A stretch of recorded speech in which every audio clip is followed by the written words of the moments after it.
योगी आदित्यनाथ के शपथ ग्रहण को ऐतिहासिक बनाने के लिए कान्हा के अटल स्टेडियम में भव्य तैयारी। शपथ ग्रहण समारोह में प्रधानमंत्री नरेंद्र मोदी समेत कई राज्यों के मुख्यमंत्री, केंद्रीय मंत्री और गणमान्य लोग होंगे शामिल। राष्ट्रपति रामनाथ कोविंद ने गुजरात के जामनगर में आईएनएस वलसुरा को प्रतिष्ठित राष्ट्रपति कलर से किया सम्मानित। राष्ट्र के लिए सैनिक आयु को दिया जाने वाला राष्ट्रपति कलर सर्वोच्च सम्मान है।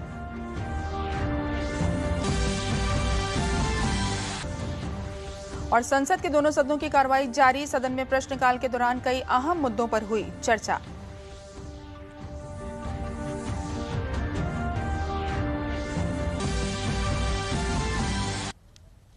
नमस्कार, मैं हूं तरन्नुम रिजवी। अब समाचार विस्तार से। समाचार में सबसे पहले बात करते हैं योगी आदित्यनाथ के शपथ ग्रहण की।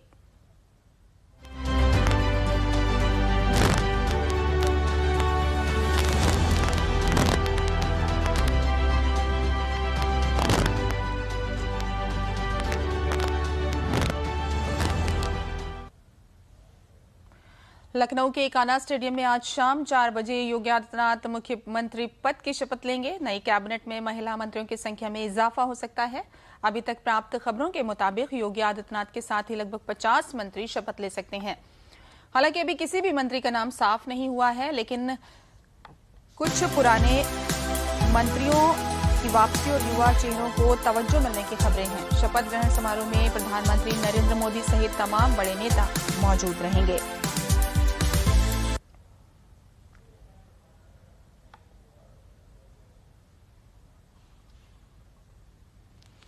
आइए चलते हैं अब अपने संवाददाता रामेंद्र सिंह के पास। रामेंद्र, योगी मंत्रिमंडल के शपथ ग्रहण को लेकर क्या कुछ तैयारियां हैं? देखिए, बहुत भव्य तैयारियां की गई। पूरा कान्हा स्टेडियम बिल्कुल आपको भगवामय दिखेगा। पूरे एक जब आप देखते हो व्यक्ति को तो लग रहा है कि पूरा भगवामय हो गया। हमारे साथ एक दुबई से आए हुए लोग हैं जो योगी मंत्रिमंडल के गठन को देखने आए हैं। इससे पहले भी आए थे, उन्होंने कैंपेनिंग भी की। क्या सोच के यहाँ आए हो, क्या मन है आपका? देखिए, मैं इंडियन पीपल फोरम यूएई का अध्यक्ष हूँ और हजारों की संख्या में श्री नरेंद्र जी मोदी और योगी जी के समर्थक यूएई में बसते हैं।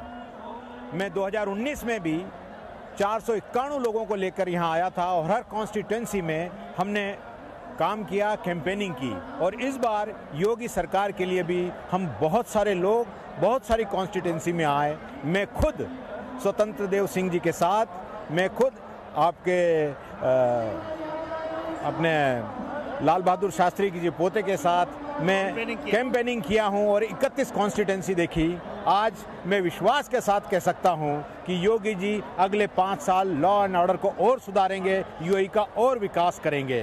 देखिए, जो हमारा डीडी यूपी चुनाव के दिन देखा जा रहा था, तो 41 लाख दर्शक थे, उनमें दुबई में देखने वाले दर्शकों की संख्या बहुत थी। देखिए, भव्य तैयारी की गई। यहाँ सारे जिलों से कार्यकर्ता बुलाए गए हैं। बड़े नेताओं के बैठने के लिए अलग व्यवस्था की गई है।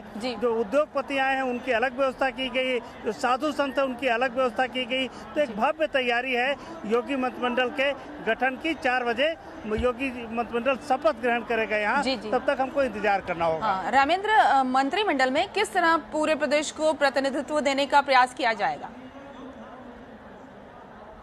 देखिए, सभी जो वर्ग हैं, सभी क्षेत्र हैं, उनको प्रतिनिधित्व देने की बात की जा रही है। कुछ पुराने चेहरों को काल गई है जो मुख्यमंत्री योगी आदित्यनाथ के आवास पहुंच गए हैं।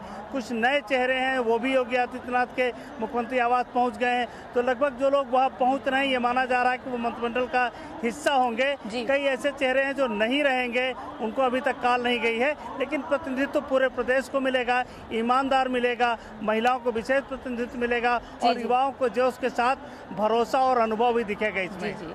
रामेंद्र, बहुत बहुत शुक्रिया जानकारी देने के लिए। शपथ ग्रहण की पूरी तैयारियां चल रही हैं और अब बढ़ते हैं अगली खबर की ओर। आज शाम योगी आदित्यनाथ एक बार फिर से उत्तर प्रदेश के मुख्यमंत्री पद की शपथ लेंगे। इससे पहले उन्हें कल सर्वसम्मति से विधायक दल का नेता चुना गया।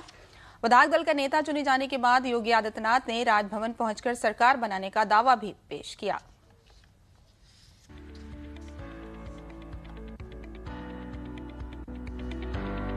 ये महज औपचारिकता भर रहा, क्योंकि स्क्रिप्ट तो पहले से तय थी। बस बाकी था तो नाम का ऐलान। जिस पर पार्टी के शीर्ष नेतृत्व ने मोहर लगा दी। योगी आदित्यनाथ के नाम का प्रस्ताव वरिष्ठ विधायक सुरेश खन्ना ने किया, जिसका अनुमोदन बाकी के विधायकों ने किया। इस दौरान भाजपा के सहयोगी दल के भी कई नेता मौजूद रहे, जिन्होंने नेता के नाम पर सहमति व्यक्त की। राज्य में तमाम अगर मगर और कयासों को धता बताते हुए प्रचंड जीत का सेहरा योगी आदित्यनाथ के सिर बंधा है। उनके करिश्माई व्यक्तित्व को देखते हुए दूसरी बार उन्हें मुख्यमंत्री के रूप में पार्टी की तरफ से मौका दिया गया है। उन्होंने राज्य में भाजपा की जीत का श्रेय प्रधानमंत्री नरेंद्र मोदी के नेतृत्व में चलाई जा रही योजनाओं को दिया। पहली बार लगा उत्तर प्रदेश दंगा मुक्त राज्य बन सकता है, और पहली बार लगा है कि एक गरीब को भी फ्री में उत्तर प्रदेश के अंदर राशन प्राप्त हो सकता है। कोरोना कालखंड में 15 करोड़ लोगों को महीने में 2 बार राशन मिलना केंद्र शासन की ओर से भी और राज्य शासन की ओर से भी एक सपना था, क्योंकि यहां पर खाद्यान्न घोटाला हुआ करते थे। लेकिन आज प्रत्येक नागरिक को तकनीक का उपयोग करके, जिस तकनीक के लिए प्रधानमंत्री जी का बार बार जोर रहता था, आज उस गरीब को इस योजना का लाभ प्राप्त हुआ है। विधायक दल के नेता के चुनाव में केंद्रीय पर्यवेक्षक के तौर पर लखनऊ पहुंचे केंद्रीय गृह मंत्री अमित शाह ने राज्य में भाजपा की जीत का सेहरा केंद्र की उन नीतियों को दिया जिन्हें मुख्यमंत्री योगी आदित्यनाथ ने लागू किया। 35 सालों से कभी भी एक पार्टी को दूसरी बार पूर्ण बहुमत नहीं मिला है। भारतीय जनता पार्टी अकेली एक ऐसी पार्टी है जिसने दोनों बार 2/3 से ज्यादा बहुमत के साथ जनता का समर्थन हासिल किया। विधायक दल का नेता चुने जाने के बाद पार्टी नेताओं ने राज्यपाल से मिलकर फैसले की जानकारी दी। माननीय राज्यपाल जी को माननीय केंद्रीय सह पर्यवेक्षक हमारे हैं, उनके माध्यम से प्रस्ताव दे दिया गया। अभी के इतना केवल जाने कि जो पार्टी का प्रस्ताव है वो माननीय राज्यपाल जी को पार्टी की ओर से सौंप दिया गया है। योगी आदित्यनाथ मंत्रिमंडल का शपथ ग्रहण समारोह लखनऊ के अटल बिहारी वाजपेयी अंतर्राष्ट्रीय क्रिकेट स्टेडियम में होगा, जहां राज्य की राज्यपाल आनंदीबेन पटेल उन्हें उनके मंत्रियों के साथ पद एवं गोपनीयता की शपथ दिलाएंगी। न भूतो न भविष्यति शपथ ग्रहण समारोह कल होने जा रहा है, और उसमें देश के जिन राज्यों में भाजपा की सरकार है उनके माननीय मुख्यमंत्री जी रहेंगे, आदरणीय नरेंद्र मोदी जी रहेंगे, अमित शाह जी रहेंगे, जेपी नड्डा जी रहेंगे। मतलब कुल मिलाकर भाजपा का राष्ट्रीय नेतृत्व और भाजपा के सभी मुख्यमंत्री आदरणीय योगी आदित्यनाथ जी और उनकी मंत्री परिषद के शपथ के साक्षी बनेंगे। योगी आदित्यनाथ के शपथ ग्रहण समारोह में शामिल होने के लिए प्रदेश के विभिन्न हिस्सों से पार्टी के कार्यकर्ता लखनऊ पहुंचने लगे हैं। प्रदेश की राजधानी में वाराणसी, गाजियाबाद, जौनपुर, बलिया और मऊ के लोगों का जमावड़ा लगना शुरू हो गया है। ऐतिहासिक लम्हा बनाने के लिए, एक भव्य दिव्य बनाने के लिए यहाँ पर तमाम व्यवस्थाएं की गई हैं, और तमाम व्यवस्थाओं के बीच यहाँ पर तमाम विशिष्ट जनों की मौजूदगी रहेगी, और नए भारत के नए उत्तर प्रदेश को बनाने का संकल्प लिया जाएगा इस शपथ ग्रहण के दौरान। कैमरामैन आशुतोष गुप्ता के साथ विकास सिंह, डीडी न्यूज, लखनऊ। लखनऊ में आज होने जा रहे अभूतपूर्व योगी 2.0 के शपथ ग्रहण समारोह में अधिक से अधिक लोग हिस्सा ले रहे हैं। यह समारोह एक यादगार आयोजन होगा जिसमें कई खास मेहमान शिरकत करेंगे। प्रधानमंत्री नरेंद्र मोदी, गृह मंत्री अमित शाह, केंद्रीय रक्षा मंत्री राजनाथ सिंह, केंद्रीय सड़क एवं राजमार्ग मंत्री नितिन गडकरी और भारतीय जनता पार्टी के राष्ट्रीय अध्यक्ष जेपी नड्डा आज प्रदेश के मुख्यमंत्री और मंत्रिमंडल के ताजपोशी में मौजूद रहेंगे। साथ ही अनुमानित है कि 11 राज्यों के मुख्यमंत्री भी योगी मंत्रिमंडल के शपथ ग्रहण में शामिल होंगे। खास मेहमानों में केंद्रीय मंत्री पीयूष गोयल, धर्मेंद्र प्रधान, हरदीप सिंह पुरी, केंद्रीय मंत्री अनुराग सिंह ठाकुर का भी नाम शामिल है। योगी आदित्यनाथ ने सपा संरक्षक मुलायम सिंह यादव, सपा अध्यक्ष अखिलेश यादव और बसपा प्रमुख मायावती को भी शपथ ग्रहण में आमंत्रित किया है। इस भव्य कार्यक्रम में कई प्रमुख उद्योगपति, संत और फिल्मी दुनिया के लोग भी शामिल होंगे।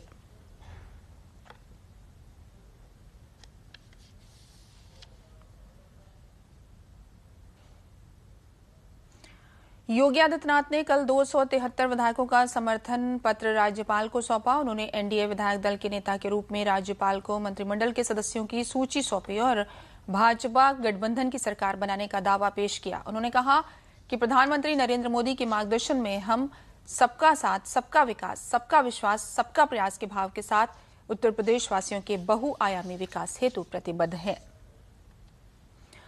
कल विधायक दल की बैठक के बाद विधायकों ने अपनी प्रतिक्रिया देते हुए कहा कि पार्टी ने हमें चुनाव लड़ने का अवसर दिया है और आगे जो जिम्मेदारी पार्टी देगी उसको हम स्वीकार करेंगे। सरकार या संगठन में जहां पार्टी हमारी उपयोगिता समझेगी वहां जिम्मेदारी से कार्यों को निस्तारित करेंगे। हमारे नेताओं ने आज जो बातें कही हैं उनको ध्यान में रखते हुए पार्टी के लिए काम करेंगे।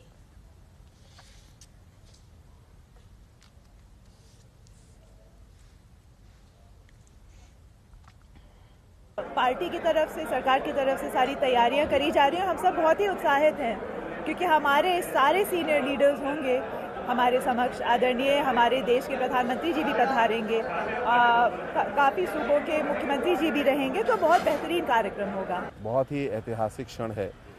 5 साल के योगी सरकार के काम के आधार पर पुनः 5 साल का जनादेश भारतीय जनता पार्टी को मिला।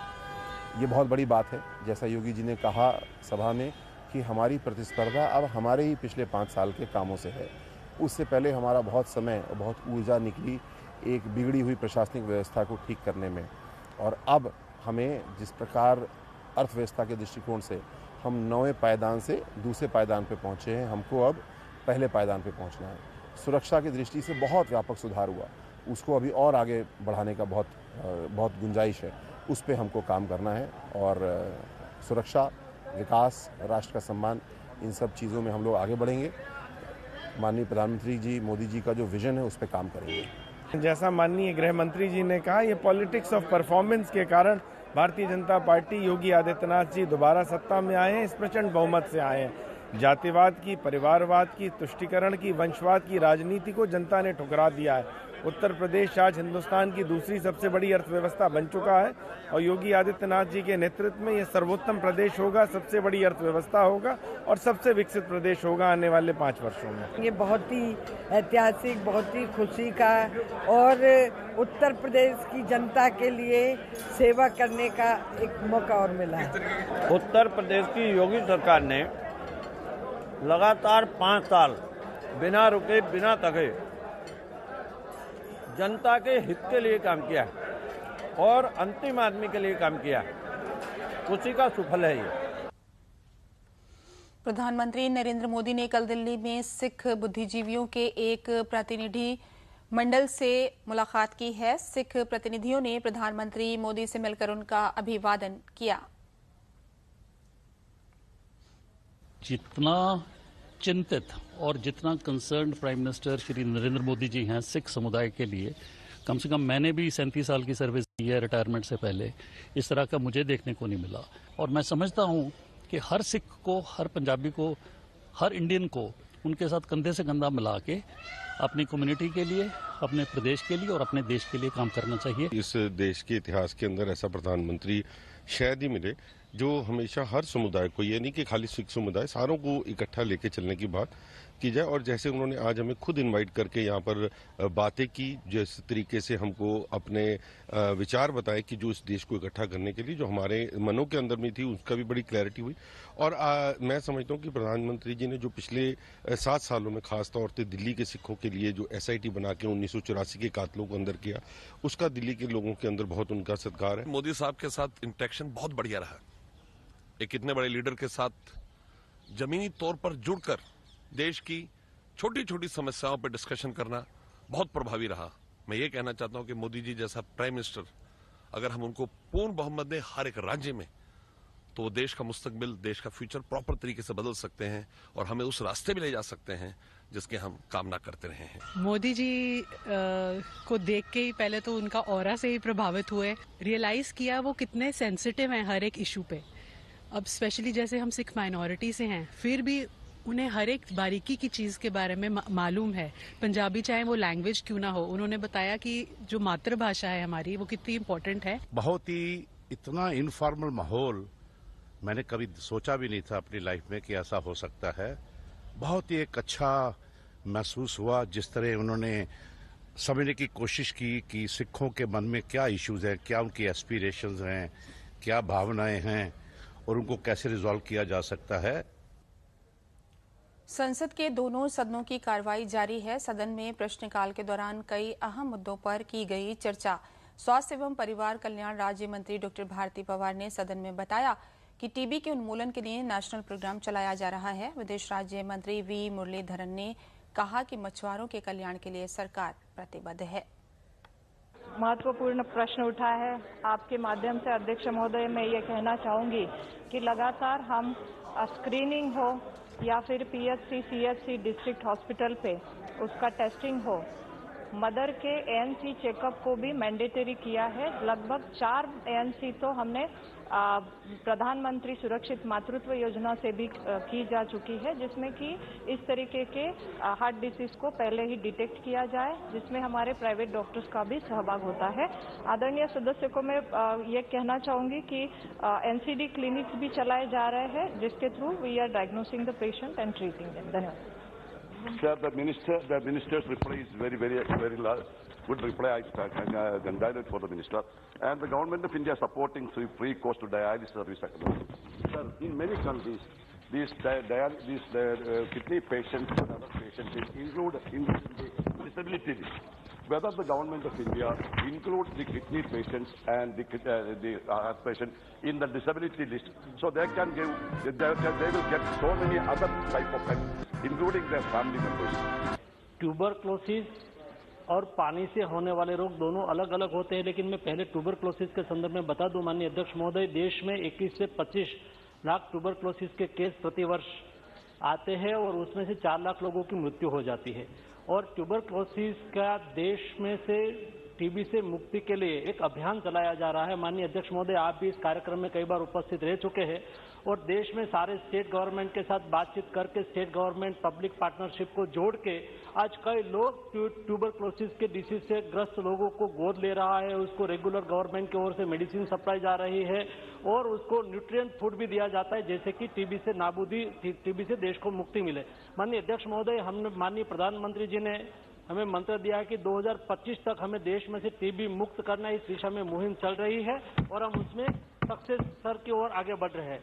दूसरा, माननीय सदस्य ने प्रश्न उठाया है कि पानी की वजह से कई डिसीज फैलते, बात सही है। हर देश के नागरिक को अच्छा पानी मिले, इसलिए हर घर नल की योजना चलाई जा रही है, जैसे उसको नल पे पानी मिले, शुद्ध पानी मिले और शुद्ध पानी मिलने से भी कई रोग नाबूद हो सकते हैं, बात सही है और इस दिशा में हम गति से काम कर रहे हैं। लखनऊ महानगर क्षेत्र 35 बटालियन में आज से अंतरवाहिनी पीएसी मध्य जोन प्रतियोगिता का शुभारंभ हुआ। 4 दिनों तक चलने वाली इस प्रतियोगिता का शुभारंभ 35वीं वाहिनी पीएसी के सेनानायक सत्येंद्र कुमार ने किया। इस प्रतियोगिता में 10 बटालियन के 329 खिलाड़ी हिस्सा ले रहे हैं। वाहिनी स्थित सिंथेटिक स्टेडियम में इन 4 दिनों में एथलेटिक, खो-खो एवं साइकिलिंग प्रतियोगिताओं का आयोजन होगा। प्रतियोगिता का समापन 28 मार्च को शाम 5 बजे महानिरीक्षक पीएसी आशुतोष कुमार द्वारा किया जाएगा। इस दिन आशुतोष कुमार विजेता खिलाड़ियों को पुरस्कृत भी करेंगे।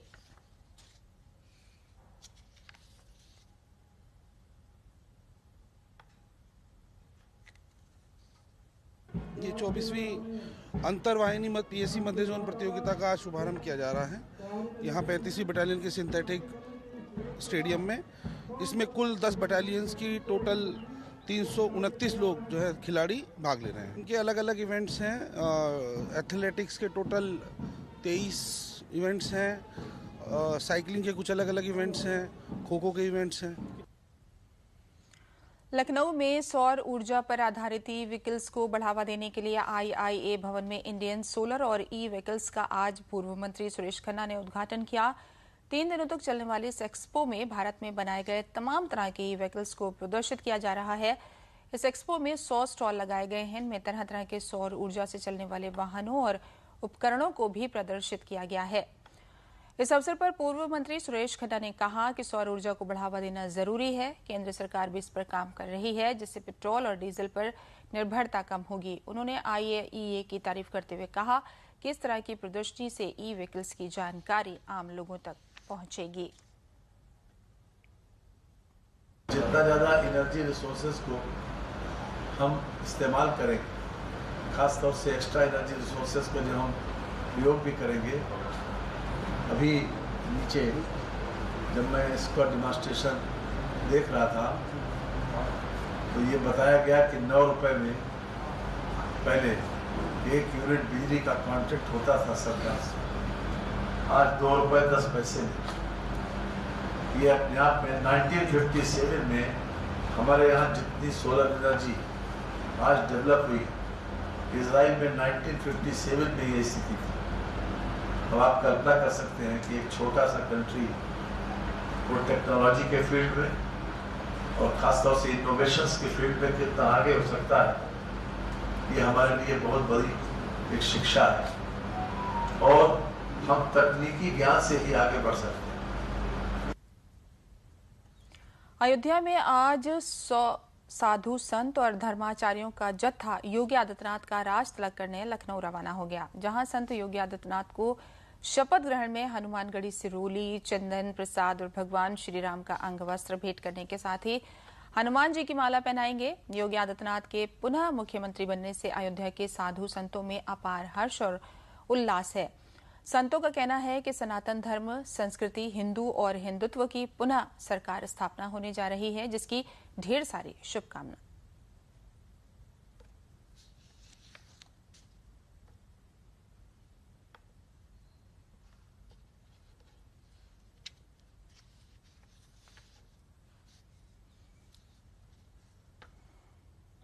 ने अपार साधु संतों में उत्साह है। आज हम हनुमानगढ़ी से रोली, चंदन प्रसाद, भगवान श्री राम का अंग वस्त्र लेकर उनको भेंट करेंगे और राज तिलक करेंगे, उनको प्रसाद देंगे और हनुमान जी का माला पहनाएंगे। भगवान श्री राम का अंग वस्त्र भेंट करके ढेर सारा शुभकामना और बधाई देंगे कि उत्तर प्रदेश में जिस प्रकार से सनातन धर्म, संस्कृति, हिंदू और हिंदुत्व की पुनः सरकार स्थापना होने जा रहा है, इसकी ढेर सारी शुभकामनाएं, मंगल कामनाएं। केंद्र सरकार की महायोजना के तहत बरेली जिले का विकास किया जाएगा, जिसके लिए पूर्व केंद्रीय मंत्री और सांसद संतोष गंगवार की अध्यक्षता में बैठक का आयोजन किया गया। बैठक में शामिल सभी जनप्रतिनिधियों और अधिकारियों ने जिले के विकास को लेकर अपने सुझाव रखे। बैठक में निर्णय लिया गया कि सभी लघु उद्योगों का विकास भी इस योजना में शामिल किया जाएगा। जिले के पारंपरिक उद्योगों को वरीयता दी जाएगी। इस अवसर पर संतोष गंगवार ने कहा कि सरकार की प्राथमिकता है कि जिले में उद्योग के लिए अनुकूल वातावरण पैदा किया जाए।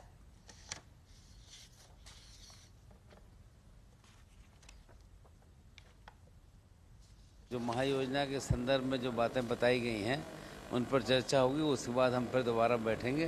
पर मुझे लगता है कि माननीय मेयर साहब जी ने कुछ बातें बताई थी और यहाँ के अधिकारी लोग इस बात से सहमत थे और किस ढंग से बात को आगे बढ़ाया जाए उसकी बात हुई। ये सिटी इम्प्रूवमेंट प्लान की मीटिंग थी, जो उत्तर प्रदेश के 13 शहर छांटे गए हैं, उनमें से एक बरेली है। और उस मीटिंग में शहर 2051 तक कैसे विकसित हो, क्या क्या उसमें काम होने चाहिए, इसके लिए आज हमारे सांसद जी ने और जनप्रतिनिधि हमारे विधायक जी और सभी शहर के गणमान्य लोगों ने काफ़ी अपने सुझाव दिए हैं। जो कंपनी है उन्होंने बहुत सारे काम किए हैं, लेकिन फिर भी अभी उसमें और इम्प्रूवमेंट की ज़रूरत है। वो एक बार उसको और तैयार करेंगे और मुझे लगता है कि जो आने वाला जो सुझाव के साथ जुड़ के जो सिटी इम्प्रूवमेंट प्लान मिलेगा, उससे बरेली और ज़्यादा व्यवस्थित होगी। चाहे हम ट्रैफिक की बात करें या इंडस्ट्री की बात करें या हॉस्पिटल्स की बात करें, उससे ज़्यादा व्यवस्थित बरेली नज़र आएगा। जनपद कानपुर के 219वें स्थापना दिवस के अवसर पर कानपुर स्थित merchants chamber of Uttar Pradesh में गोष्ठी का आयोजन किया गया। कार्यक्रम में कानपुर का स्वरूप बनाने में योगदान देने वाले लोगों के प्रति कृतज्ञता ज्ञापित की गई और कानपुर के इतिहास और परंपराओं के साथ जनपद के विकास पर चर्चा हुई। गौरतलब है कि ईस्ट इंडिया कंपनी द्वारा 24 मार्च 1803 में कानपुर को जिला घोषित किया गया था, जिसकी कार्रवाई फोर्ट विलियम के दस्तावेजों में दर्ज है। यहाँ अंग्रेज आकर बसे और इसे अपनी छावनी बनाई। इस अवसर पर शहर और समाज की उन्नति में योगदान देने वाली विभूतियों को सम्मानित किया गया। पिछले वर्ष 25 मार्च को कानपुर पुलिस कमिश्नरेट प्रणाली की शुरुआत हुई थी। पुलिस आयुक्त कानपुर पुलिस कमिश्नरेट विजय सिंह मीना ने बताया कि कमिश्नरेट प्रणाली लागू होने के बाद से आपराधिक स्तर में कमी आई है और लोगों में पुलिस के प्रति विश्वास बढ़ा है।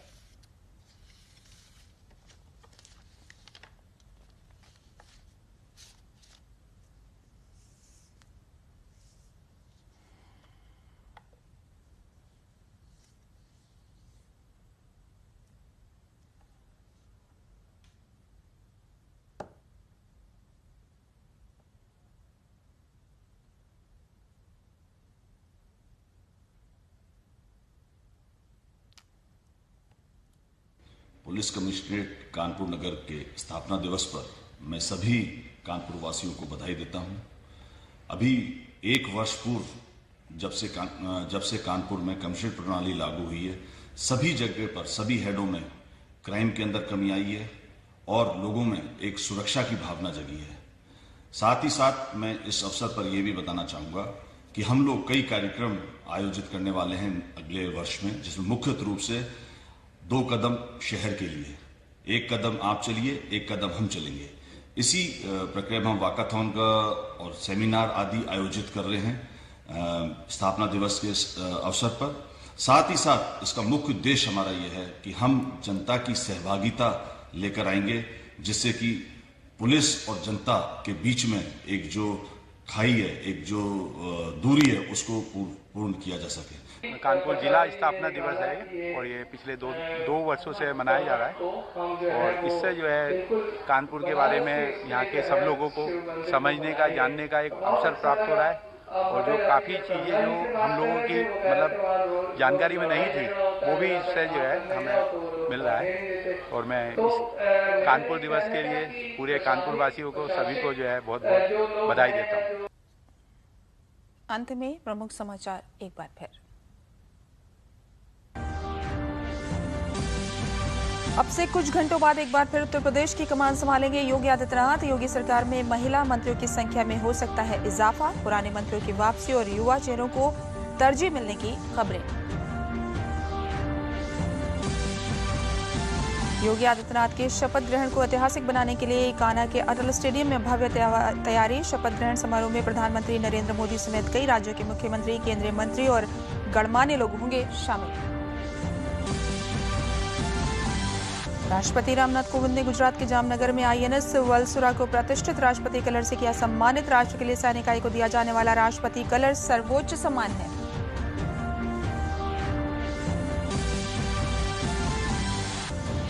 और संसद के दोनों सदनों की कार्रवाई जारी। सदन में प्रश्नकाल के दौरान कई अहम मुद्दों पर हुई चर्चा।